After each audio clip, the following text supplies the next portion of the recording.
Alors, bienvenue pour ce webinaire. On va parler ensemble de l'intelligence artificielle. On verra l'IA en pratique dans le centre de contact, comment automatiser, assister et analyser. Alors, au sommaire de ces 45 minutes, donc on va voir ensemble qui est Eloquent, éditeur de solutions de centre de contact et d'enquête de satisfaction client et collaborateur. On verra ensuite la partie IA dans la relation client, qu'est-ce que ça change, où il faut l'intégrer dans le parcours client. On verra également la partie IA classique, puisqu'on parle beaucoup d'IA générative, mais l'IA classique est quand même quelque chose qui reste simple, efficace et surtout pas cher. Le dernier point, ça sera bien sûr de mettre en place l'IA générative. Et l'IA générative se mettra de plusieurs manières. On verra la partie IA générative vocale. Vous verrez, la partie vidéo arrive bientôt, mais déjà la partie vocale est déjà arrivée. Et ça permet en fait d'apporter plus d'humain et plus de relationnel dans un parcours client. On verra bien sûr après les bots que vous connaissez tous, hein, vous les avez expérimentés depuis quelques années. Et là, l'IA générative fait vraiment passer d'un niveau au niveau des bots. Moi, ce que je dis toujours, c'est que avant l'IA générative, grosso modo, le niveau, c'était celui d'un enfant de 6 ans où il fallait tout lui expliquer, il fallait tout lui détailler. Et maintenant, avec l'IA générative, on arrive à des robots qui ont des capacités d'une personne de 18 ans. Donc, quelqu'un qui connaît bien tous les sujets, mais qui peut parfois se tromper. À la fin, on parlera également du low-tech, puisque là, on va vraiment parler d'intelligence artificielle qui est du high-tech, avec des technologies comme relativement complexes, onéreuses, coûteuses. Et ben, en fait, on verra que parfois, en utilisant du low-tech, on arrive à des résultats similaires, voire parfois proches, voire meilleurs, avec des budgets qui sont 4, 5 fois inférieurs. Donc voilà, on est surtout à penser que la technologie doit être utile avant d'utiliser la techno pour la techno. Alors, à la fin, nous aurons une session de questions-réponses. Donc, n'hésitez pas, le chat est à votre disposition. Vous l'avez sur la droite de votre écran. Posez vos questions dès qu'il y a quelque chose qui vous passe par la tête. Et si vous avez besoin d'avoir un exemple pratique dans votre secteur d'activité, dites-le moi, je me ferai un plaisir d'y répondre. Alors, c'est vrai que je ne me suis pas présenté, mais donc, je m'appelle Frédéric Canevet, je suis responsable des projets digitaux chez Eloquent. J'ai également été product manager bot pendant très longtemps et j'ai écrit un bouquin en 2018, juste avant l'IA générative, qui s'appelait Réussir son projet chatbot aux éditions d'Unof. Donc, ce que je vous propose, c'est qu'on se fasse un petit sondage dès le départ. Donc, vous avez sur votre écran, sur la droite, un sondage où je vous pose une question simple. Est-ce que vous avez déjà mis en place de l'IA générative dans votre centre de contact? Alors, vous pouvez répondre oui si vous l'avez mis, par exemple, avec un chatbot, un callbot, de l'agent assist pour aider le conseiller à être plus efficace. Est-ce que vous avez fait, par exemple, de l'analyse de conversation, de l'analyse sémantique? Oui, mais vous avez peut-être fait autre chose, par exemple du mailbot, quand on répond de manière automatique à des messages par mail, ou alors, si vous n'avez pas encore mis en place, est-ce que c'est prévu à court terme, à moyen terme, ou c'est pas encore prévu? Voilà, donc n'hésitez pas. Je vais laisser en fait l'écran encore ouvert et avec le sondage ouvert encore quelques minutes. Et en attendant que vous puissiez répondre, je vais avancer dans la présentation. Je vous commenterai les résultats juste après. Alors, je vais déjà présenter Eloquent. Donc, Eloquent, on est éditeur de solutions de centres de contact et d'enquête de satisfaction, clients et collaborateurs. Donc, notre métier, c'est tout simplement d'aider les entreprises à mieux gérer, à mieux orchestrer et à mesurer et améliorer les conversations avec leurs clients. Donc, pour cela, on propose une plateforme cloud d'expérience client qui se compose en fait d'une solution de centre de contact et de voix du client et du collaborateur. Donc, bien entendu, ces solutions peuvent être achetées de manière séparée. Donc, par exemple, je veux uniquement le centre de contact ou je veux uniquement le feedback.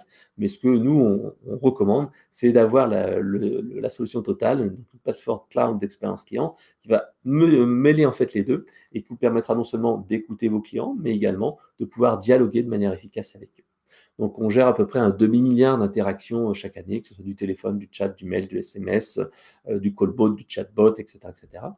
On envoie 150 millions d'enquêtes de satisfaction. Par exemple, si vous allez dans un espace SFR, si vous allez chez Orange, et en fait, à chaque fois que vous allez en boutique, vous recevez après un SMS d'enquête de satisfaction. Si vous êtes livré par Geodis, c'est nous. Si vous appelez, que vous n'avez plus d'électricité et que vous devez appeler le service technique d'Enedis, c'est également nous qui sommes derrière ces personnes-là.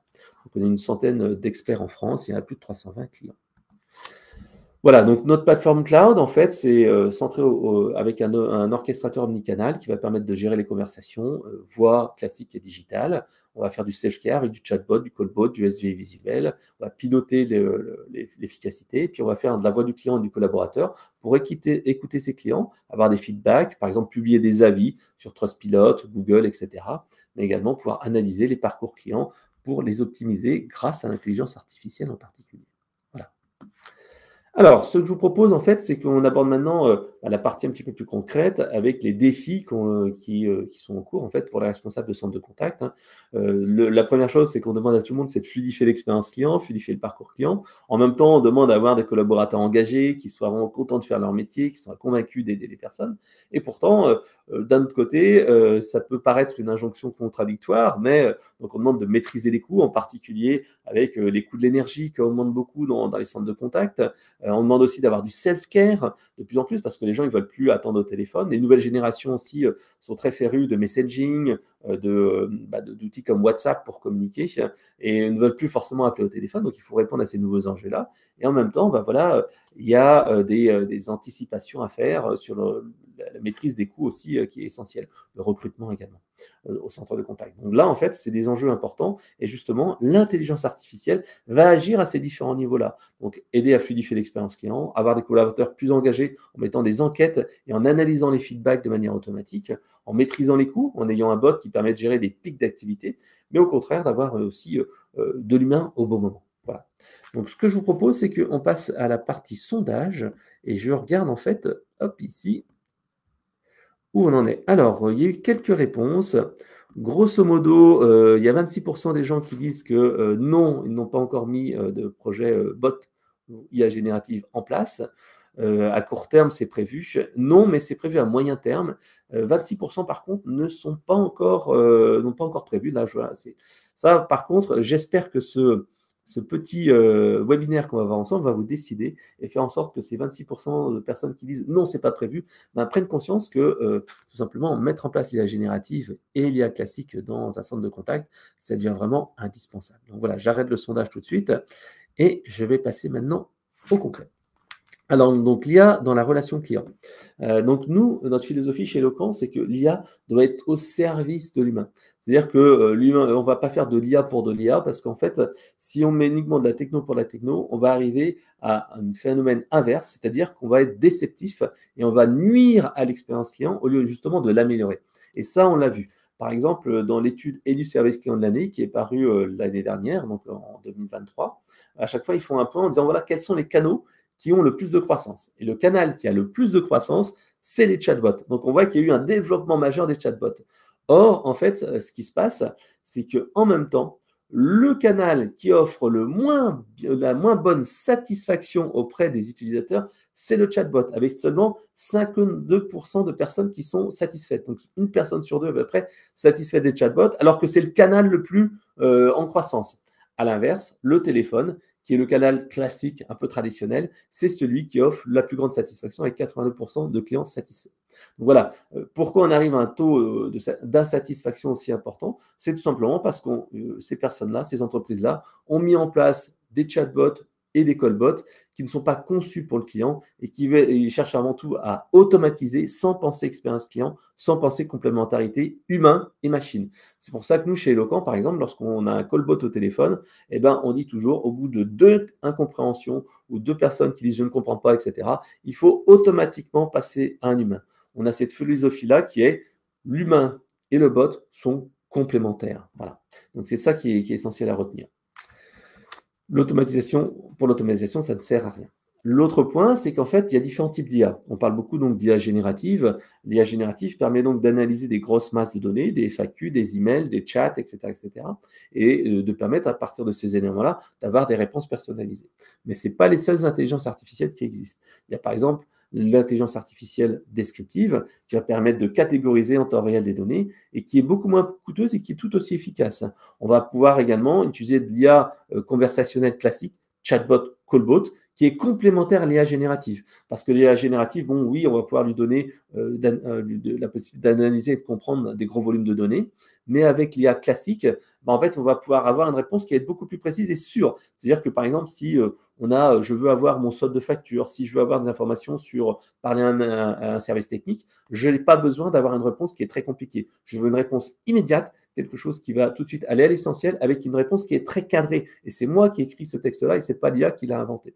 Et donc là, l'IA classique est intéressante. Et pour nous, on voit bien que les deux sont complémentaires. L'IA classique est complémentaire à l'IA générative pour des raisons de coût, d'efficacité et de pertinence de la réponse. Alors bien sûr, on va aller plus loin, on va faire de l'analyse émotionnelle, l'analyse des sentiments. Par exemple, on lance une enquête de satisfaction et après, au lieu de se dire, bah, tiens, voilà, est-ce que la note explique tout? On va pouvoir analyser ce que dit la personne et en déduire quel est son sentiment. Voilà. Et on peut faire aussi du prédictif pour savoir en fait les clients qui vont par exemple churner, qui vont quitter l'entreprise selon ce qu'ils disent, leur comportement, etc. etc. Voilà.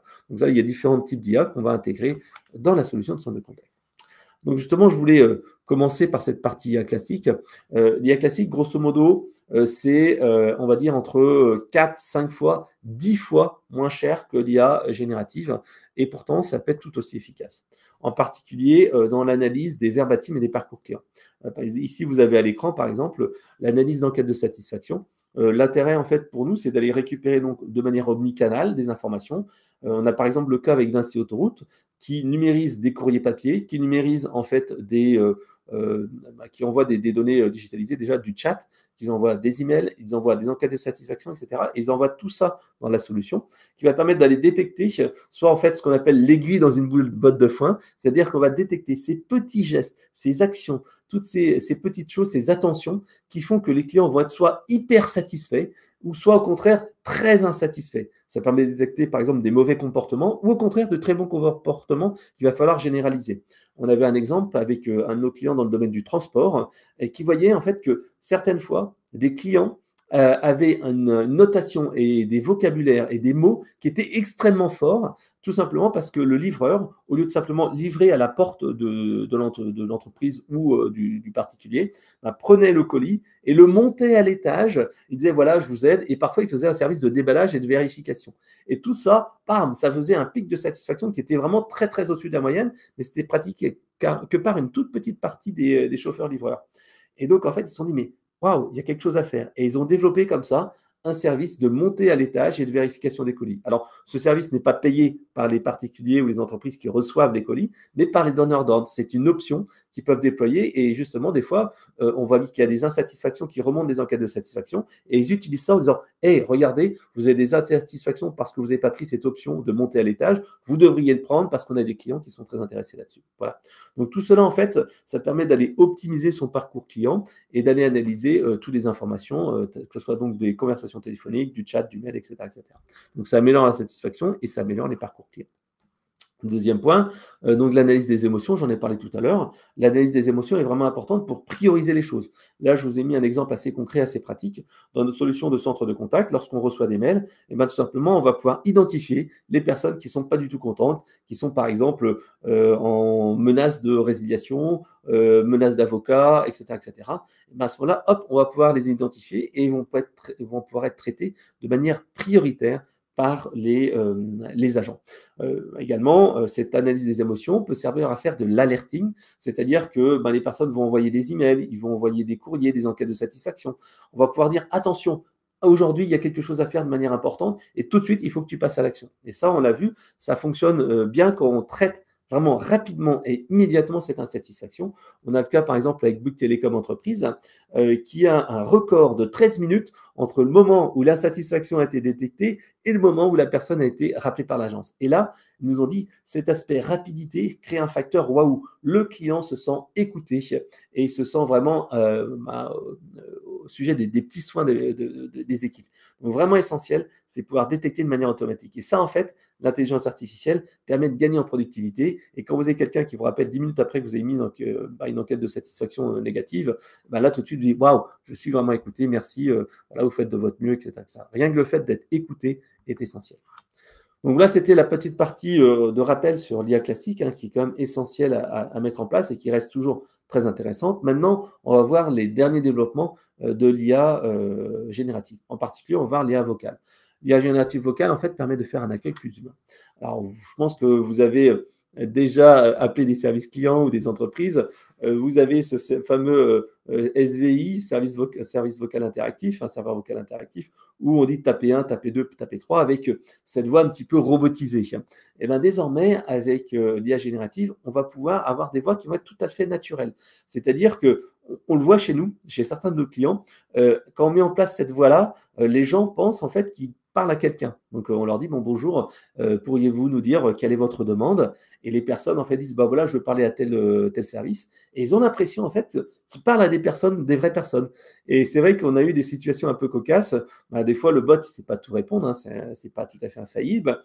Et quand ils sont ensuite transférés à un agent, ils disent ah là là votre collègue elle comprenait rien, j'ai dû lui parler plusieurs fois, etc. Donc on arrive comme ça à avoir des voix qui ressemblent de plus en plus à une voix naturelle. Ce qui est intéressant parce que on n'est plus en fait dans cet aspect voix robotisée où le client en fait doit vraiment porter en fait son attention, c'est lui qui doit agir. Non, on est là, on est à son écoute, c'est lui qui parle. Alors l'avantage, bien sûr, ça permet d'avoir vraiment une interaction qui est beaucoup plus naturelle. Ça permet aussi d'avoir une marque, c'est-à-dire que vous pouvez créer une identité visuelle unique pour votre entreprise. Avec l'IA générative, on a la possibilité de cloner une voix. Donc nous, on a une bibliothèque de 30 voix qui sont tout à fait naturelles, des hommes, des femmes, des jeunes, des personnes anciennes. On a même une voix suave, très, très, très sexy que l'on peut utiliser. Donc en fait, on a comme ça la possibilité donc d'utiliser des voix dans une bibliothèque, mais on peut aussi cloner des voix. C'est-à-dire que si vous voulez créer une identité vocale pour votre entreprise, on peut le faire. Et ce qui est intéressant, c'est que cette identité vocale de l'entreprise, on peut après ensuite la cloner en différentes langues. C'est-à-dire qu'une fois que la personne elle a parlé pendant 1 minute à peu près sur son téléphone ou sur un enregistrement avec un micro, on clone sa voix et donc on peut lui faire dire tout ce que l'on veut et après dans toutes les langues. C'est-à-dire que je me suis amusé à me cloner en français, en anglais, en russe, en allemand, etc., etc. Et ça donne comme ça une même consistance. Donc, bien entendu, on peut aller plus loin, c'est-à-dire qu'on va pouvoir, par exemple, faire une voix personnalisée pour le service client. Donc, la responsable du service client qui dit bonjour, je suis Frédéric Canevet, je suis responsable du service client. Vous pouvez parler à mes équipes en disant telle chose, etc., etc.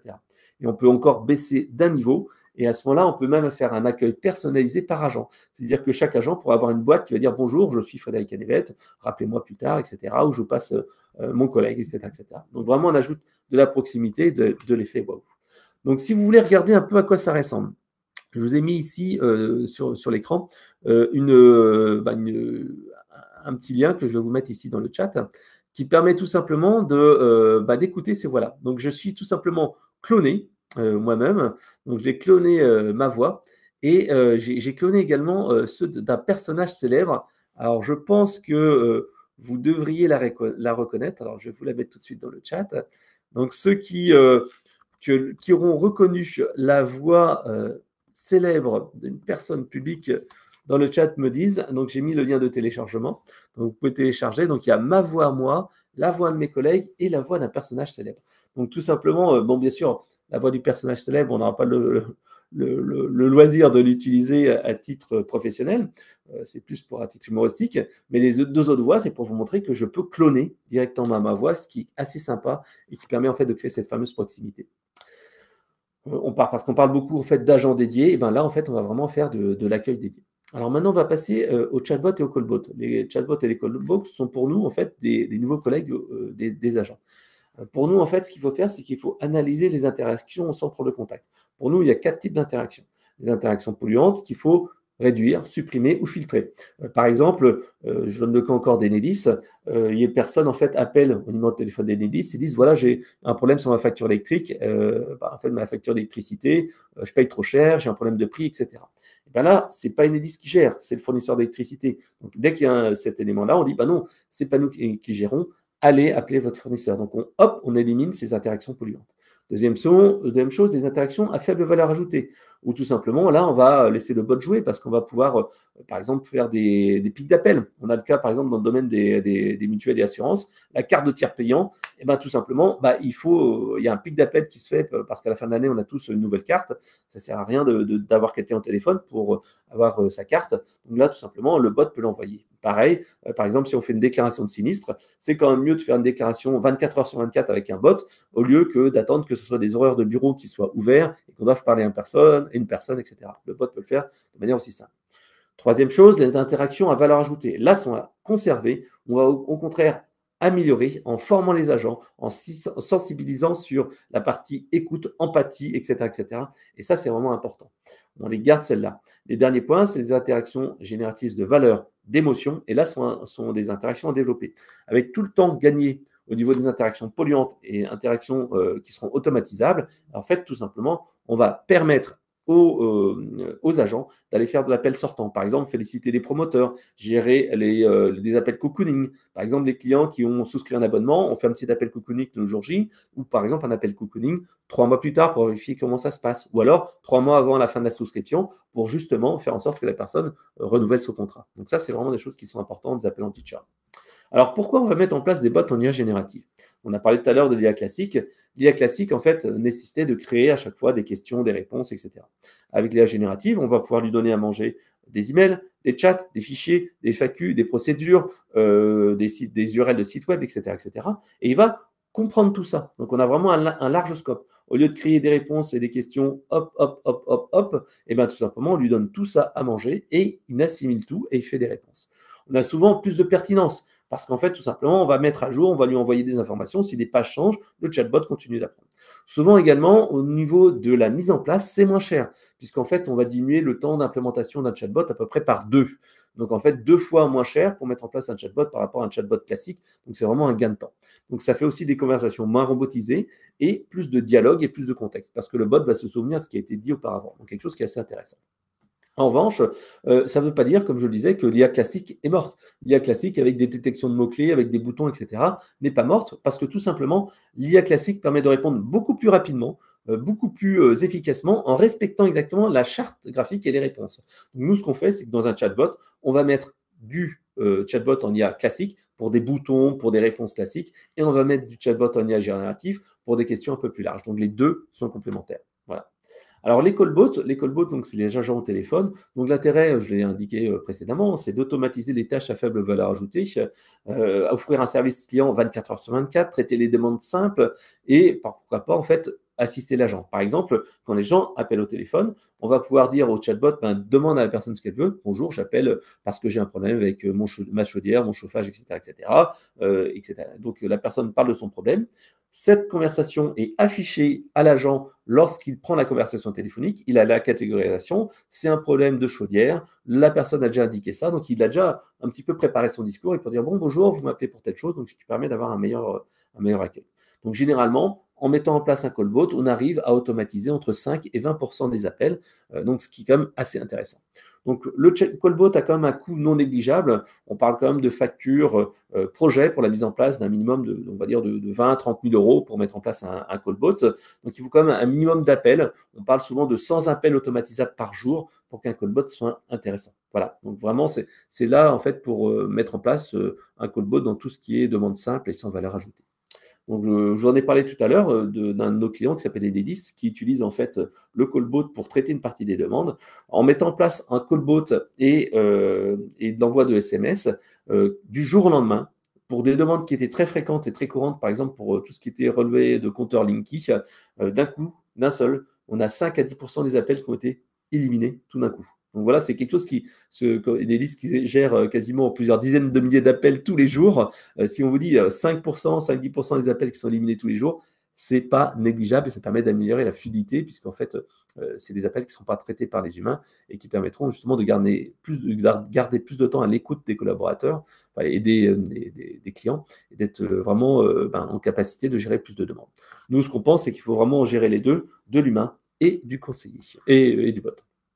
Alors, le chatbot, nous, notre philosophie, le chatbot, en fait, c'est simple, c'est quand il y a besoin de répondre à des questions de premier niveau, de faire un support technique simple, également des réponses marketing, des infos produits, des demandes de doc, des tarifs, etc., etc., mais également de l'assistance à agent pour qualifier une demande avant, tout simplement, le transfert vers l'agent.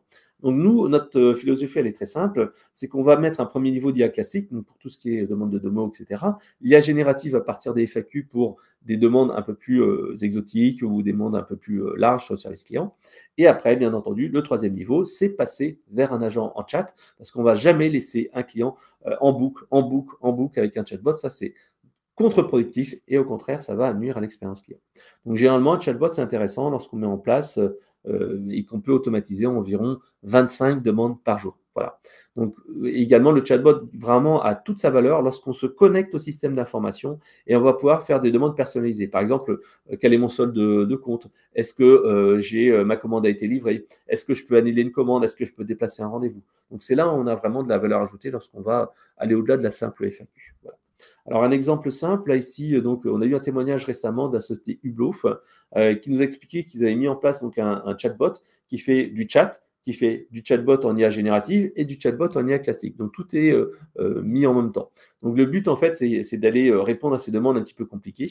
Donc, ils ont fait tout simplement du scrapping, c'est-à-dire qu'ils ont analysé tous les articles de blog et en fait les présentations commerciales, les fiches produits, les procédures, les documents internes, les documents de cadrage de projet, etc., etc.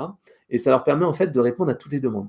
Ce qui est intéressant, c'est qu'en fait, ils se sont rendus compte que ce chatbot a été la première source de leads. Il génère 7 fois plus de demandes de démonstration et de demandes de contact que la page contact du blog.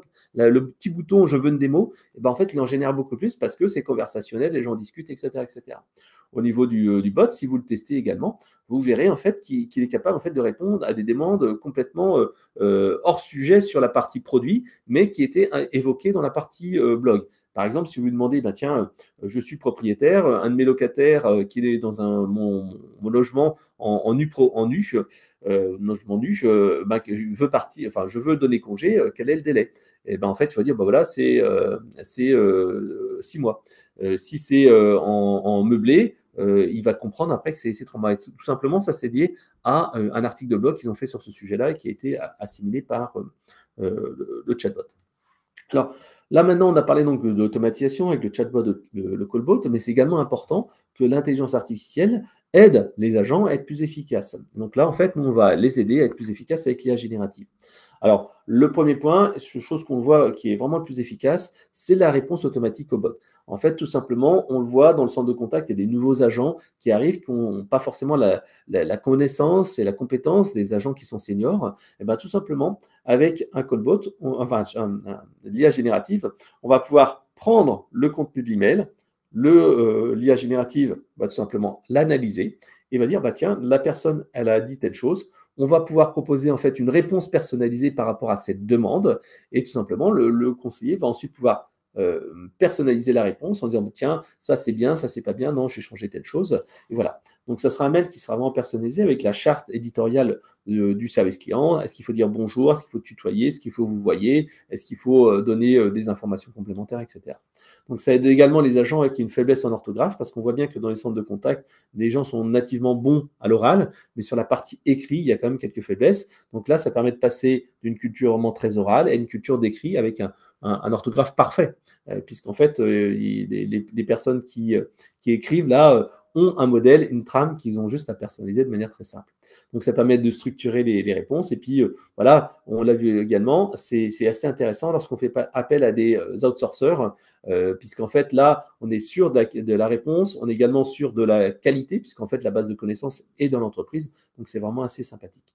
Donc là, nous, ce qu'on fait dans ces cas-là, on va tout simplement intégrer dans la solution de centre de contact cette possibilité-là, avec bien sûr une privatisation des réponses, puisqu'en fait ces données-là sont hébergées dans une version privée de ChatGPT qui s'appelle Azure OpenAI. Donc vos données personnelles ne sont pas partagées avec les autres personnes. C'est vraiment concentré sur votre entreprise et elles ne sont pas divulguées. Donc vos connaissances et tout votre savoir n'est pas diffusé ailleurs. Donc, vous voyez ici un exemple. On a ici un exemple assez basique. Une personne en fait qui envoie une demande de déclaration. Là ici, donc on analyse son mail et la petite partie là en bleu permet tout simplement d'avoir la réponse personnalisée. L'agent après va modifier pour simplement se dire bah, tiens, je vais changer telle chose parce que c'est ma connaissance. L'autre point également, l'agent va être beaucoup aidé lorsqu'on va pouvoir lui faire gagner en productivité. En particulier au niveau de la transcription des interactions. Les personnes, en fait, quand ils sont au centre de contact et qu'elles discutent avec un client, qu'est-ce qui se passe? Elles discutent avec elle, et puis après, il y a tout ce qui est l'aspect post-traitement. C'est-à-dire que vous appelez au téléphone, mais après, derrière, l'agent, il dit, bah voilà, la personne m'a appelé pour tel problème et j'ai fait telle chose. Le truc, en fait, c'est comme ils ont un temps limité et souvent il y a des appels qui sont en attente, on ne peut pas en fait prendre trop de temps pour ce travail post-interaction.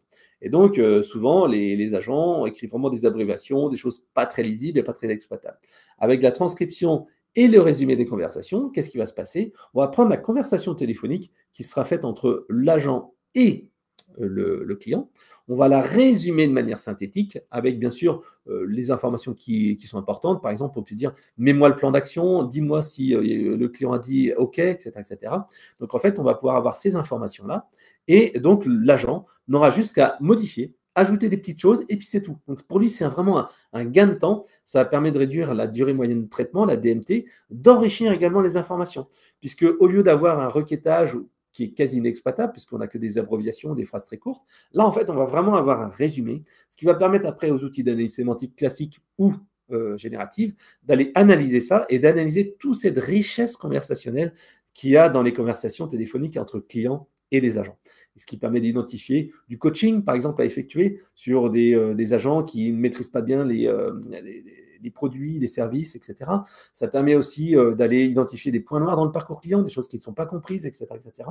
Donc là, toute cette partie téléphonique qui n'était pas tout le temps forcément très exploitée ou très exploitable, là maintenant, on va pouvoir analyser et identifier les informations importantes dans ces conversations téléphoniques pour en tirer des pistes d'amélioration continue. Donc ça permet également aussi d'aller remplir en temps réel le CRM ou la solution de centre de contact avec les informations, compte rendu de rendez-vous, compte rendu d'appel, etc., etc. Donc ça, c'est vraiment très intéressant. Alors généralement, ces outils-là, nous, on recommande quand même d'avoir entre 25 et 50 agents ou commerciaux terrain, puisque en fait, il faut quand même un certain niveau de volume. Quand on est dans une petite structure, généralement, les agents ne sont pas très nombreux, il y a les superviseurs qui sont très proches. Là, la transcription des conversations est moins intéressante. Dès qu'on est à 25-50, là, tout de suite, ça devient très pertinent. Alors, comment ça se passe? Comme tout à l'heure, vous avez ici l'interface de centre de contact avec la gestion des mails. Vous voyez sur la partie gauche, la gestion des mails, des téléphones, des chats, des réseaux sociaux, etc., etc. Donc, vous avez au centre ici la fenêtre avec l'interaction qui a été effectuée, la classification et le champ commentaire que l'agent remplissait auparavant à la main. Et bien, en fait, ce qui se passe, c'est qu'on va lui fournir une transcription et un résumé juste en dessous. Et cette transcription et cette résumé, il va le copier et il va en fait le mettre dans la partie commentaire et lui, après, il fait ses propres remarques. Donc ça permet donc à l'agent d'être beaucoup plus efficace dans son travail. Voilà, cet aspect, donc, enregistrement des conversations, analyse des conversations, est également très utile au niveau du quality monitoring pour plusieurs choses. La première chose, en fait, c'est que si vous faites du quality monitoring, c'est-à-dire que le superviseur, le manager de l'équipe écoute de temps en temps des conversations téléphoniques avec des solutions un petit peu traditionnelles. Qu'est-ce qu'il faisait? Il devait choisir des appels longs, par exemple plus d'une minute, moins d'une minute, etc. Puis il les écoutait, puis il faisait peut-être un avance rapide, etc. Mais bon, il devait quand même prendre un peu ces messages et les écouter. Ce qui est intéressant avec la partie IA générative, c'est tout simplement qu'on va voir ici, vous voyez sur votre droite, on va pouvoir avoir le détail de la conversation entre ce qui est dit entre l'agent et le client, tac, tac, tac, tac, tac, ce qui lui permet de balayer immédiatement ce qui est intéressant et d'aller écouter éventuellement la partie où il y a un problème. Tiens, ça, et donc il va perdre moins de temps à faire de l'écoute. Ce qui est également intéressant, c'est que l'IA générative va permettre également de faire du contrôle qualité, en particulier les non-conformités. Par exemple, je vends du crédit au téléphone. Est-ce que l'agent a bien dit la mention légale en disant tiens, attention, vous avez un délai de rétractation de 7 jours, 8 jours, etc., etc. Donc là, en fait, on va pouvoir vérifier que ça a été fait. Si ça n'a pas été fait, on va pouvoir identifier ces conversations et envoyer un message en proactif en disant tiens, voilà, n'oubliez pas, vous avez fait une demande de crédit, vous bénéficiez encore d'un délai de tel jour, tel jour, tel jour. Voilà.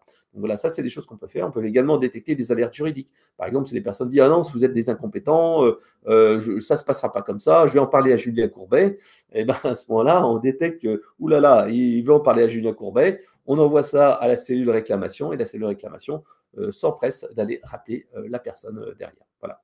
Donc ça, c'est quelque chose qui est vraiment assez intéressant au niveau du centre de contact. Alors, on a encore à peu près une dizaine de minutes ensemble. On va finir sur la partie est-ce qu'il faut de l'IA partout? C'est une question importante et que j'ai indiquée au départ. Pour nous, en fait, il ne faut pas faire de la techno pour la techno, c'est pas de l'informatique pour de l'informatique, c'est pas des innovations pour l'innovation. Non, il faut en fait penser innovation utile. L'innovation utile, c'est quelque chose qui va apporter de la valeur et qui va permettre d'améliorer l'expérience client de l'entreprise ou la rentabilité de l'entreprise. Là, ici, on a un cas vraiment assez flagrant et que j'aime beaucoup citer, c'est le cas de Bouygues Télécom Entreprise. En fait, Bouygues Télécom Entreprise prend des appels en fait, de professionnels d'entreprise quand ils ont des problèmes techniques avec la fibre, avec le téléphone, les mobiles, etc. etc. Et c'est vrai qu'ils se sont dit, ben voilà, on va mettre en place un callbot qui va permettre de traiter une partie des deux demandes. Sauf qu'en fait, les demandes du service technique, souvent, c'est des demandes un petit peu complexes. C'est-à-dire qu'on ne va pas redemander à la personne, est-ce que vous avez branché, rebranchez votre box, etc., etc. La personne, généralement, en entreprise, elle les connaît comme un petit peu son métier. Alors, pour un B2C, un particulier, ça peut être utile de lui dire est-ce que vous avez vérifié des bords si vous avez rebranché votre box, est-ce que vous faites ça? Et pour un professionnel, c'est un peu contre-productif. Et il s'est rendu compte que ce callbot, en fait, qui proposait des réponses, qui faisait une orientation, faisait en fait l'effet inverse. C'est-à-dire qu'il baissait en fait la satisfaction des clients. Certes, une partie des appels étaient traités automatiquement, mais d'autres n'étaient pas traités automatiquement et au contraire, ça faisait perdre un petit peu de temps aux personnes. Donc, ça donnait de la frustration des clients. Donc, ce qui s'est passé, c'est que Bouygues Télécom Entreprise a arrêté de mettre en place son callbot en amont des agents de service technique parce que c'est des problèmes complexes et ils ont mis plutôt la vision assistance. Et là, la vision assistance, là, ça a eu un effet waouh. C'est-à-dire que ça a augmenté les NPS. Les gens étaient super contents parce que l'agent du centre de contact, donc avec la solution, va pouvoir dire OK, vous avez un problème avec votre fibre. Ah, attendez, on va lancer une visio. À ce moment-là, en fait, la visio est lancée. La personne, en fait, prend son téléphone. L'agent, en fait, avec son téléphone, l'agent voit, en fait, ce que montre le client avec sa caméra. Donc, le client dit regardez, voilà ma box, il y a ça qui ne va pas. Ah oui, il y a le fil qui est débranché, il y a tel message d'erreur. Ce qui permet de gagner du temps dans la résolution du problème, ce qui permet de montrer, en fait, donner des yeux à l'agent, parce qu'autrement, la personne va décrire ah bah oui, c'est le bouton qui est là, et il clignote, etc. Mais il clignote comment? Là, en fait, on est beaucoup plus dans la simplicité et l'efficacité. Donc, ils ont comme ça amélioré le NPS, amélioré le first contact résolution, la résolution au premier appel. Donc là, c'est vraiment super intéressant et ça permet de gagner du temps. Voilà. Donc, c'est pour se dire que parfois, ce n'est pas forcément l'IA générative, la techno qui va donner plus d'efficacité, mais la demande classique. L'autre point également qu'on met en place, c'est parfois penser low-tech. Le low-tech, qu'est-ce que c'est? Le low-tech, c'est l'inverse de l'high-tech. L'high-tech, ce sont des solutions très techniques, des solutions qui nécessitent vraiment beaucoup de moyens, d'outils, de serveurs, etc. etc. Et en fait, tout simplement, avec le low-tech, on va faire des choses beaucoup plus pratiques, beaucoup plus concrètes qui se mettent en place beaucoup plus simplement. Et en particulier, l'USV visuel. Par exemple, le USV visuel, qu'est-ce que c'est? C'est vous êtes au téléphone en fait avec le service client, vous êtes en attente parce que il y a un pic d'appel, parce que il y a des chansons qui ne sont pas disponibles. À ce moment-là, le bot ou le SVI classique va vous dire votre demande est bien prise en compte, vous avez X minutes d'attente. Est-ce que vous souhaitez à recevoir une procédure pour être dépanné? Et à ce moment-là, en fait, vous recevez un SMS qui vous envoie en fait vers une interface qui est optimisée pour le mobile et vous avez un tuto, vous avez un guide, vous avez une aide, etc., qui vous aide à faire la manipulation. Et ça, on a remarqué, c'est super utile et beaucoup plus efficace pour certaines demandes. Toutes les demandes qui nécessitent de l'écrit sont beaucoup plus efficaces à être traitées par un SVI visuel que par un callbot. On peut mixer bien sûr les deux. Un exemple classique, vous avez perdu vos mots de passe, vous voulez par exemple vous connecter à votre espace de mutuelle, à votre espace d'assurance, à votre espace par exemple sur Enedis, à votre compte Enedis. Et en fait, vous dites, mais je ne me souviens pas de mon mot de passe, vous n'avez pas le courrier sous la main, qu'est-ce que vous faites? Vous appelez au téléphone parce que vous avez récupéré le numéro de téléphone. Et en fait, tout simplement, avec le SVI visuel, vous appelez au téléphone et on vous dit, tiens, cette demande-là, la demande de mot de passe, parce qu'en fait, on peut imposer aussi. On peut imposer en disant, tiens, les demandes de mot de passe, automatiquement, d'abord, on va envoyer un SMS en proposant à la personne de résoudre son problème en self-care. Donc, on lui envoie, on dit, voilà, pour cette demande de mot de passe, vous allez recevoir un SMS, vous avez un lien. Donc, ce qui est intéressant, et on l'a vu chez certains de nos clients, c'est qu'en fait, on met un lien qui est spécifique et unique pour le client. Donc, en fait, il va cliquer sur son lien qui est unique et spécifique pour lui. Donc, ça, c'est à mettre en place avec votre DSI. Et à ce moment-là, il peut réinitialiser son mot de passe et accéder à son espace client. Donc, bien sûr, avec avant un contrôle, avec une date de naissance ou un système de mots de passe, de département, de questions secrètes, etc., etc. Donc ça, c'est vraiment intéressant et ça permet de gagner du temps. Ce qui est intéressant, c'est que ces solutions-là sont à peu près 5 à 10 fois moins chères que de l'IA générative, donc 5 à 10 fois moins cher, et pour un niveau de satisfaction qui est similaire, voire parfois meilleur, en particulier pour toutes ces demandes, par exemple, de suivi de colis. Un suivi de colis aussi, c'est un peu compliqué de dire c'est numéro X, Y, 25, A, B, machin, etc. etc. Bah, si on peut le faire de manière automatisée avec un bot, c'est mieux. Alors bien entendu, on ne va pas non plus laisser la personne bloquée. Comme on disait, la technologie doit être au service de l'humain et pas l'inverse. Donc, c'est-à-dire que la personne, elle peut très bien rester en ligne, recevoir son SMS et traiter sa demande en étant en ligne. Et si elle résout sa demande avant avec le self-care du SVI visuel, tant mieux. Si elle n'y arrive pas, elle reste en attente et elle peut discuter avec la personne. Ou alors, donc elle peut aussi être sur son interface optimisée et elle peut cliquer sur un bouton « Je veux parler à un conseiller parce que je n'ai pas réussi à résoudre ma demande ». Et à ce moment-là, en fait, elle est renvoyée dans la file d'attente, mais de manière prioritaire. Et c'est vrai qu'on a un cas pratique assez intéressant avec AG2R La Mondiale. Donc, eux, en fait, ils l'ont mis en place pour absorber les cartes de le pic d'appel des cartes de tiers payants, donc qui permet d'avoir une alternative au téléphone. Grosso modo, en fait, ils peuvent imposer, donc lors des pics d'appel, c'est imposer le carte de tiers, la demande de carte de tiers payant impose en fait d'avoir un SMS, on dit voilà, vous traitez votre demande, etc. Soit en dehors des pics d'appel, en dehors de la saisonnalité de fin d'année, c'est proposé en option. Et en fait, le client, comme ça, il a les informations pour le traiter lui-même. Ce qui est intéressant, c'est que grosso modo, 55% des appels qui sont traités comme ça par ce système de SVI visuel sont automatisés et traités de manière automatique. Alors, on peut se dire qu'il y a encore 45% des appels qui doivent passer par des agents, mais c'est souvent parce que c'est des demandes un peu plus complexes. Donc, on voit bien que cet outil-là, qui est, on va dire, 10 fois moins cher que le callbot qui se met en place, on va dire, en 2 semaines, contre un délai de 2 mois, 3 mois pour un callbot. Donc, on voit que c'est quelque chose qui est simple, moins cher et qui permet d'avoir une satisfaction importante. Le dernier point que je voulais parler, que je voulais évoquer, c'est cet aspect écologique avec l'impact de l'IA générative. On parle beaucoup d'IA générative, on pose des questions à ChatGPT, c'est sympa, c'est drôle, etc. Mais on ne voit pas en fait le coût caché. Le coût caché, parce qu'en fait, si vous utilisez ChatGPT, c'est gratuit. Sauf qu'en fait, il y a un vrai prix de l'IA générative, à la fois économique, donc le prix des serveurs, etc. Pour l'instant, vous ne payez pas le vrai prix, alors qu'il devrait être nécessaire de payer. Mais la chose la plus importante pour nous, parce que Eloquent est une entreprise avec une démarche RSE importante, on cherche vraiment à avoir la meilleure solution, à la fois pour le client, mais pour la planète.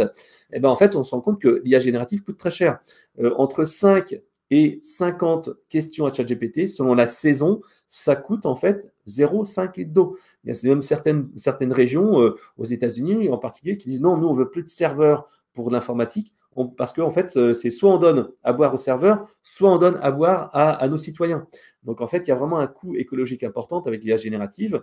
Un autre point, par exemple, si vous générez une image avec une IA générative qui n'est pas très bien optimisée pour cela, ça peut coûter l'équivalent d'un chargement complet de batterie. 1000 textes générés avec l'IA générative, c'est également 16% d'un temps de chargement de batterie.